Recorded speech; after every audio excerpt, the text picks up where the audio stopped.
2020년 4월 1일 수요일 신명기 4장 1절로 14절 말씀. 이스라엘아, 이제 내가 너희에게 가르치는 규례와 법도를 듣고 준행하라. 그리하면 너희가 살 것이요 너희 조상의 하나님 여호와께서 너희에게 주시는 땅에 들어가서 그것을 얻게 되리라. 내가 너희에게 명령하는 말을 너희는 가감하지 말고 내가 너희에게 내리는 너희 하나님 여호와의 명령을 지키라. 여호와께서 바알보올의 일로 말미암아 행하신 바를 너희가 눈으로 보았거니와 바알보올을 따른 모든 사람을 너희의 하나님 여호와께서 너희 가운데서 멸망시키셨으되 오직 너희 하나님 여호와를부터 떠나지 않은 너희는 오늘까지 다 생존하였느니라. 내가 나의 하나님 여호와께서 명령하신 대로 규례와 법도를 너희에게 가르쳤나니 이는 너희가 들어가서 기업으로 차지할 땅에서 그대로 행하게 하려 함인즉 너희는 지켜 행하라. 이것이 여러 민족 앞에서 너희의 지혜요 너희의 지식이라. 그들이 이 모든 규례를 듣고 이르기를 이 큰 나라 사람은 과연 지혜와 지식이 있는 백성이로다 하리라. 우리 하나님 여호와께서 우리가 그에게 기도할 때마다 우리에게 가까이 하심과 같이 그 신이 가까이 함을 얻은 큰 나라가 어디 있느냐. 오늘 내가 너희에게 선포하는 이 율법과 같이 그 규례와 법도가 공의로운 큰 나라가 어디 있느냐. 오직 너는 스스로 삼가며 내 마음을 힘써 지키라. 그리하여 내가 눈으로 본 그 일을 잊어버리지 말라. 내가 생존하는 날 동안에 그 일들이 내 마음에서 떠나지 않도록 조심하라. 너는 그 일들을 내 아들들과 내 손자들에게 알게 하라. 내가 호렙산에서 내 하나님 여호와 앞에 섰던 날에 여호와께서 내게 이르시기를 나에게 백성을 모으라. 내가 그들에게 내 말을 들려주어 그들이 세상에 사는 날 동안 나를 경외함을 배우게 하며 그 자녀에게 가르치게 하라 하시매 너희가 가까이 나와서 산 아래에 서니 그 산에 불이 붙어 불길이 충천하고 어둠과 구름과 흑암이 덮였는데 여호와께서 불길 중에서 너희에게 말씀하시되 음성뿐이므로 너희가 그 말소리만 듣고 형상은 보지 못하였느니라. 여호와께서 그의 언약을 너희에게 반포하시고 너희에게 지키라 명령하셨으니 곧 십계명이며 두 돌판에 친히 쓰신 것이라. 그때 여호와께서 내게 명령하사 너희에게 규례와 법도를 교훈하게 하셨나니 이는 너희가 거기로 건너가 받을 땅에서 행하게 하려 하심이니라. 아멘. 오늘 신명기 4장 1절로 14절 말씀은 그 메시지가 매우 명확하고 매우 직접적입니다. 주님의 말씀, 규례, 특히 십계명을 지키라 라는 말씀입니다. 근데 전체적인 이 모세의 어떤 이야기의 톤이 상당히 무겁고 좀 어두운 느낌이 있습니다. 사실 저는 그 이유를 이 4장 3절에 등장하는 바알보올의 일 때문이라고 생각을 합니다. 지금 모세가 이렇게 이야기하고 있는 시점이 대략 아마 요 앞에 그 아론이 죽은 지 한 6개월 후 정도로 보고 있는 것 같습니다. 그렇다고들 하는데 그 6개월 사이에 일어난 일이 바로 바알보올의 일입니다. 이 바알보올의 사건은 신명기가 아닌 이 앞에 민수기에 등장하는데요. 우리가 잘 알고 있는 발람이라고 하는 점쟁이라고 해야겠죠. 이 사람의 사건입니다. 발람이라고 하는 사람은 당시 그 지역에서 굉장히 유명한 점쟁인데 이 사람이 축복을 하면 축복을 받고 저주를 하면 저주를 받는 이제 그런 일이 있었습니다. 이스라엘 백성들이 이제 가나안에 들어오기 직전에 당도하자 모압 지역의 왕인 발락이 큰 재물을 발람에게 주어서 이스라엘 민족을 이제 저주하도록 요청합니다. 그러나 이제 발람은 하나님을 아는 사람이었고 하나님의 명령을 받아서 저주하지 않습니다. 그런데 하나님이 발락과 함께 가지 말라고 했음에도 불구하고 발락을 따라서 산을 오릅니다. 그 산을 오르다가 이제 그 발락의 당나귀가 발락에게 이렇게 말을 하는 이제 그런 사건들이 나오는 게 이제 민수기에 있습니다. 문제는 결론적으로는 이제 발람이 그 산 위에 올라가서 이스라엘 민족을 3번 축복을 하긴 하는데 이게 사실 발람의 의도였다라기보다는 하나님의 전적인 개입하심이 아닐까라는 생각을 합니다. 어찌됐건 이제 그런 사건이 있었고 그 사건 이후에 아마도 이제 다른 이제 이후에 신약에도 등장을 하지만 발람이 어떤 꾀를 내어서 결국 이스라엘 백성들을 타락에 빠지게 하는데 그게 바로 바알보올의 사건입니다. 바알보올은 보올 지역의 바알이라는 이제 그런 뜻인데 이 보올 지역의 바알 신을 섬기는 신전의 제사에 이스라엘 백성들을 초대하게 하고 이스라엘 백성, 특히 남자들이죠. 이스라엘의 남성들이 거기에 가서 그 제사에 참석하고 그 제사 음식을 먹고 그 바알 신에게 절을 할 뿐만 아니라 당시 고대 근동지역 그리스도 마찬가지입니다만 그 신전에 있는 그 제사를 주관하는 사람들은 다 여자들이었고요. 이 여자들은 다 지금 기준으로 말하면 공창 창녀들이었습니다.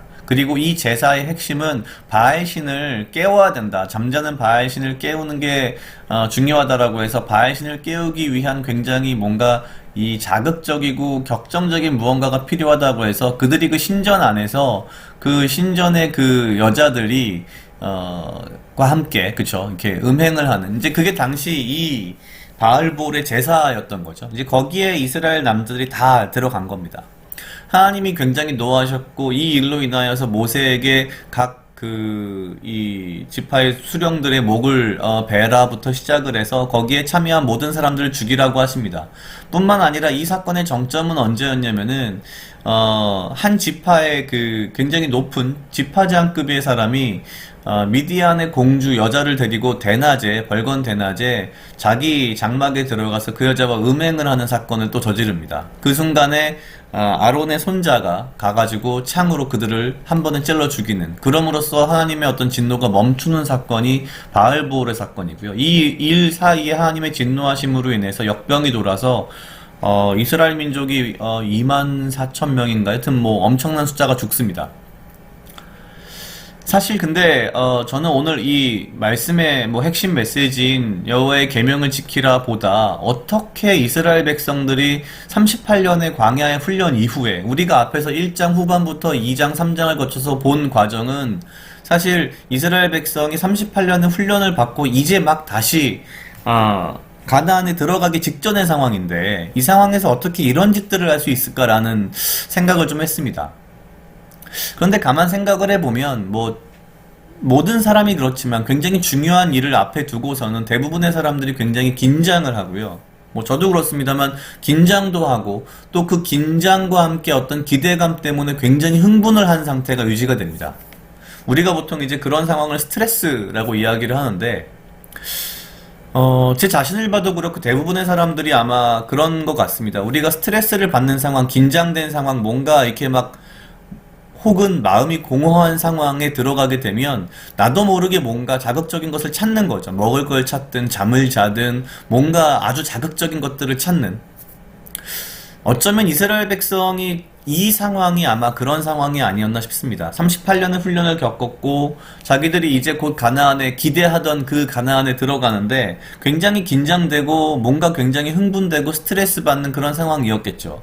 그런 상황에서 이들은 하나님을 더 붙들고 하나님의 말씀에 더 가까이 갔어야 되는데 너무 인간적으로 자기들의 어떤 그 스트레스를 풀기 위한 대상을 찾은 겁니다.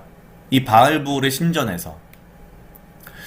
그리고 거기서 이제 나 이외에 다른 신을 섬기지 말라는 하나님의 명령을 이제 지키지 못하는 그것을 이제 어기게 되는 상황이 벌어지는데 가만 생각해 보면은 그런 것 같습니다. 이 시대에는 당연히 뭐 우리가 알다시피 나 이외에 다른 신을 섬기지 말라라는 그 명령에 대해서 다른 뭐 신의 앞에 가서 절을 하거나 이런 게 당연히 그 계명을 어긴 거라고 생각하지만 지금 이 시대를 살고 있는 우리에게는 사실 우리가 지금의 믿는 기독교인들이 어지간해서는 뭐 진짜 어디 무당 앞에 가서 절하고 이런 일은 없을 거라고 저는 생각합니다. 문제는 다른 신을 섬기는 행위가 단순히 어떤 다른 신 앞에 가서 절을 하는 차원의 문제가 아니라 어쩌면 지금 이 안에 근본적인 원인은 우리 인간의 마음이 우리가 일상생활에서 뭔가 공허하거나 뭔가 뭐 하다못해 외롭거나 아니면 뭔가 스트레스를 받거나 어떠한 무언가 자극에서 우리가 버티기 힘든 상황들이 있을 때 우리가 찾는 그것이 어쩌면 우리가 섬기는 신이라는 거죠. 그게 음식일 수도 있고 맛있는 것일 수도 있고 TV일 수도 있고 뭐 무엇이든 될 수 있을 거라고 생각합니다. 매우 자극적인 무엇, 나의 어떤 공허함을 채워주며 나의 스트레스를 풀게 해주며 뭔가 나의 이 마음을 돌리게 해줄 수 있는 대상.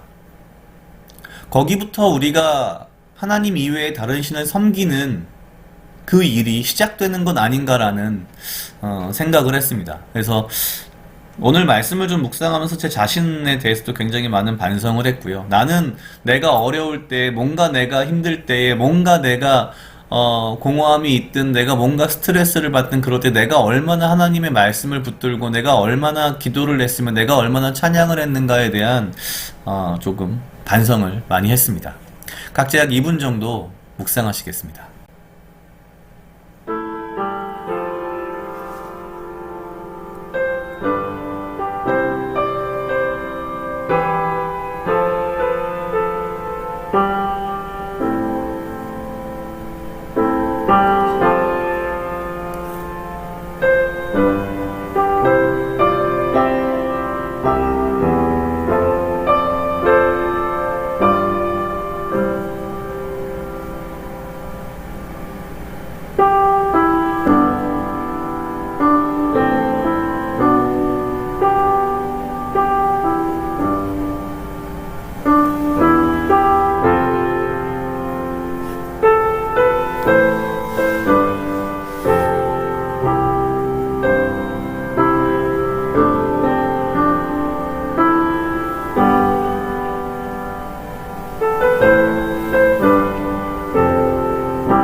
다 같이 기도하시겠습니다. 하나님 아버지 감사합니다. 주여 이 하루도 나와 동행하여 주시옵소서. 주님 나로 하여금 사랑하게 하시옵소서. 아버지여 나를 해하려 하는 그 어떠한 무리들로부터 나를 지키고 보호하여 주시며 내가 오직 주님 주시는 지혜와 명철로 이 하루를 살아가고 나에게 필요한 건강과 육체적 강건함을 허락하여 주시옵소서.